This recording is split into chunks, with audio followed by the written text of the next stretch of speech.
Kila mwanadamu hukosea. Kila moyo hubeba makosa yake.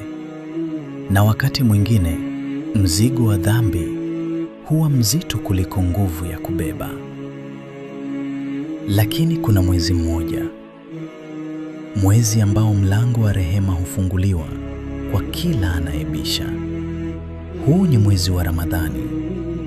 Ramadhani huja kama mwanga katika giza la moyo. Huleta tumaini kwa aliyekata tamaa. Huleta msamaha kwa aliyelemewa na makosa yake. Katika mwezi huu mtukufu, Allah huwaita waja wake. Rudini kwangu, ombeni msamaha, na nitakusameheni.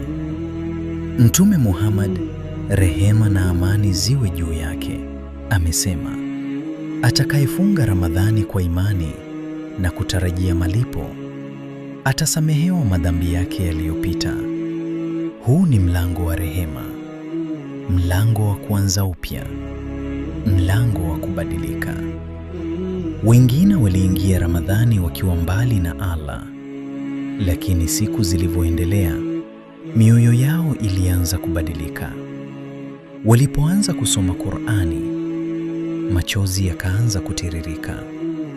Waliposimama usiku katika sala, mioyo ikaanza kulainika. Waliponyanyua mikono yao katika dua, nafsi zao zikaanza kurejea kwa Mola. Na polepole, giza la dhambi likaanza kuondoka. Mwanga wa msamaha ukaanza kuingia. Katika usiku wa Ramadhani, kuna sauti ambazo hazisikiki kwa watu, lakini husikika mbinguni. Sauti ya mtu anayesema, ewe Mola wangu, nimeshindwa, nisamehe.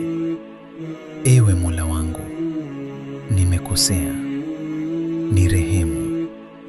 Na Allah, kwa rehema zake zisizo na mipaka, humjibu mja wake kwa msamaha. Ndani ya Ramadhani kuna usiku mmoja, Lailatul Qadr, usiku ambao dua hubadilisha maisha, usiku ambao madhambi hufutwa, usiku ambao moyo huzaliwa upya.